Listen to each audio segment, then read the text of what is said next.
Christmas and the Gifts by Ohidur. Celebrations are of various kinds depending on occasions, both ritualistic and social. If we look into Christianity, the most significant one is the occasion of Merry Christmas on the 25th of December every year. Not just it is celebrated in a befitting manner all over the world. A lot of stories have also been acknowledged famous. The most outstanding and well-known story is by a Henry entitled The Gift of the Magi. There we see the parsimony of Della while buying stuffs in order to save some money by pennies. Still it was too little to buy a fob-chain for her husband, Jim's golden wristwatch without which he cannot tie around his wrist. On the other side, Jim is extremely anxious to buy a comb for her panoramic, rippling, cascading and excessively long hair. Both had no alternative but to sell Della's hair for buying the chain and Jim's watch to buy the comb. Alas, they are of no use, as she sold her hair and he sold his watch. But in reality, this zero value of their gifts became cent% valuable, valuable enough to make the people call Jim and Della, the Magi, meaning the wisest.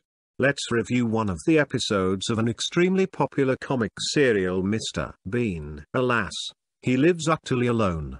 No one from anywhere he has, who will wish him Merry Christmas, nor there anyone who he can wish Merry Christmas. However, he has to wish himself Merry Christmas. No alternative. Now Mr. Bean set his alarm to wake him up well before the midnight for celebrating Merry Christmas. The machine did not betray. He woke up and celebrated Merry Christmas alone and went back to bed again. To make fun with Mr. Bean, someone set his clock 1 hour ahead wickedly. It is natural that the clock running ahead did not come to his notice. To his dismay, he woke up again by the sounds of the celebrations by the other people, and it was not difficult for him to realize the unexpected fact.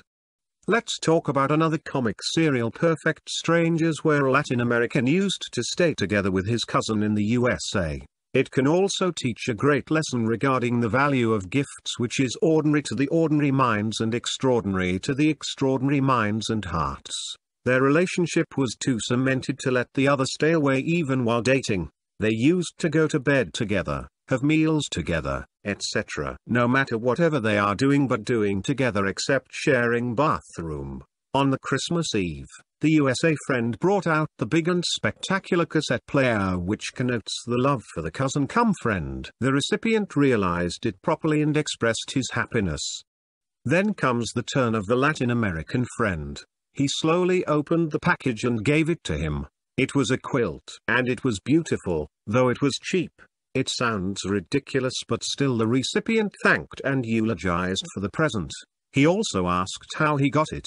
The answer was almost as follows: "Dear friend, I have made it myself for you. Every night we go to bed together, but when you've fallen asleep, I leave the bed slyly and sew a little every night. And that's how I made it for you as Christmas gift. This gift is invaluable for those who can realize the real value of it, but valueless for those who are after glossy and silky threads." The mechanical modern world mostly forgets to care any cheap gifts and expects only the expensive ones, as though the costlier the gift is the better it is for sure, no matter how beautiful it is or how much it shows the love for the person. Where there is a real love, a rose may be the best gift, or a love note on a tiny paper may turn to be the most expected. Even the words expressed with proper emotion or sympathy must have a soothing effect which touches the hearts. Another regrettable fact relating to gifts is that many invitees feel bothered if they are invited, only because they have to undergo trouble for buying gifts for the occasions. It is even heard that the expensive gifts already bought have been returned to the shop for exchange with cheaper ones, or it is kept for another occasion when they will be served with more expensive foods as anticipated.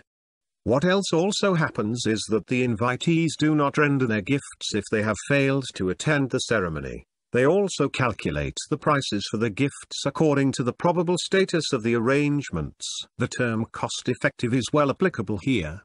In most urban areas, the invitees buy gifts, attend the ceremony timely and seek an opportunity to occupy seats for the lunch or the dinner as if the gifts are the tickets for their special meals, no matter whether they have visited or seen the bride or the bridegroom for whom they were invited. The meal is over, so is the occasion. Interestingly, the competitions among the invitees are not uncommon here. They prefer a florid style of their dresses and gifts in order to be socially more acknowledged and prioritized. There lies the difference between the real love or feeling and the fake love or the mock feeling.